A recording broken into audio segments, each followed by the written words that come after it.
Hello? Your voice does sound worse over the microphone. Okay. Sorry, I've got to get everything up. Okay, of course, I'm really nervous tonight. Pretty scared. So be patient with me, please.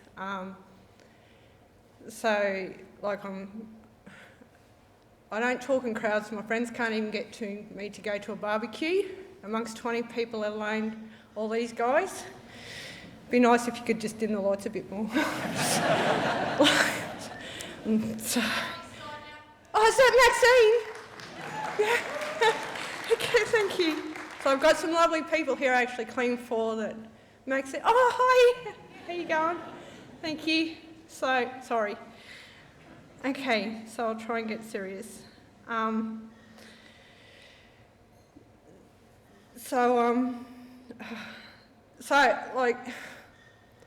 I'm here tonight, I was really nervous, I'm glad Dr. Gomes took my blood pressure before he asked me to do this, because the needle would have spun around really bad. But what he's done for me, what the Heartstruck has done for my life, and Arrow for getting the Heartstruck to come out to Cecil Plains, you've done more than just fix me and get me where I wanted to go. Sorry. Okay, so I live in Cecil Plains, about 400 people. Don't get out much. So I've always been a hard worker, even as a single mum. Jazzy pretty much knew a babysitter as the parents at the time. I'd work morning, I'd work dark. Always known to be a worker. And then at the time that I got sick, I was out on working at a feedlot. And a big case of the flu went around and I was sick for about 6 weeks and went to my GP because I just woke up tired one day and just couldn't understand why I couldn't work. And so at first he's just it's just a head cold, you'll be right, take some aspirin and stuff, but my boss was concerned because I just wasn't turning up to work, and I went into hospital for stomach cramps, and that's when they found my heart valves running a bit loose. So of course he said it had to be fixed straight away.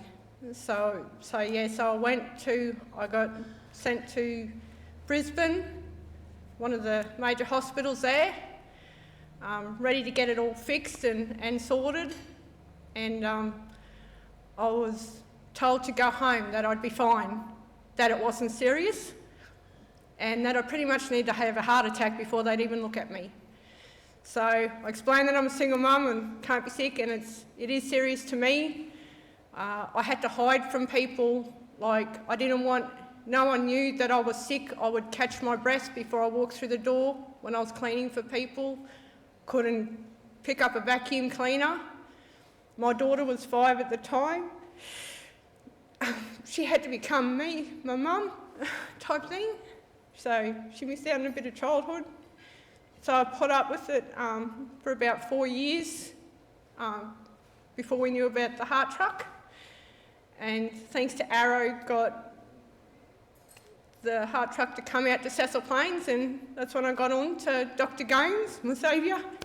So, and when all the tests got done on to me, he saw that it was serious. So, and he asked me how I was, and I explained and told him the pressure that I had from Brisbane, and they just said that I wasn't bad enough, that I haven't had a heart attack yet and that I'll be fine. So he said I'd write a letter.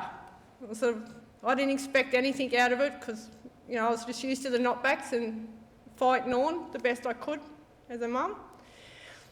And I don't know what he put in that letter, but it was like he put a rocket up their bum, just like that.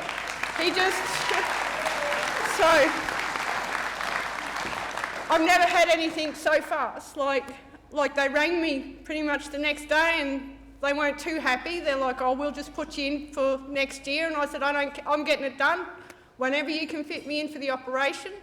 And then a couple of days later, they're like, no, we're putting you in this year. And I'm like, oh, sweet. So, and even though, a close friend, I found someone to watch Jazz and got up to the Brisbane hospital, and the cardiologist there didn't give me a very warm reception. I figured that Dr. Gomes was off his Christmas list. But yeah, everything got the operation, and I tell you what, I couldn't believe, I knew I was sick, but how sick I was. They said that, that I'd be, after the operation, I'm going to be feeling, a bit not very strong and whatever. I was amazing. As soon as I woke up out of surgery, I didn't even use a walker to walk around. I was literally I was supposed to stay in hospital for 2 weeks. The surgeon come and saw me, says, how do you feel? I said, I want to go cleaning. Give me something to clean. Just let's go. I've missed 5 years of my life. Let's do it. So, so anyway, that happened, and so I only stayed a week in hospital. I kind of told a little white lie, told them I had somewhere to go, to be looked after for the second week, but I went to my mate's place and she come and picked me up, and she's like, they said no mopping, no cooking tea, whatever, but they didn't say no cleaning windows. So I'm like, go home, get my cleaning gear, I just got to do something. I'm even working with builders on jackhammers now. I'm just amazing, with all the help and the support. And I didn't know exactly how much was behind for what the Heart Truck and Dr. Gomes and the whole team behind it, and the sponsors and stuff like that. And I'm seriously I thought I never, got Dr. Gomes and the Heart Truck that Christmas card. But I thought, and then finding out what was behind it, Arrow, you guys are amazing. If you've never ever sent the Heart Truck to Cecil Plains, I wouldn't have met them because nobody knew where else they were. I wouldn't have got there. So I just want to thank you guys as everything. So I don't know if I've shortcut my story, pretty nervous, but thank you to everyone.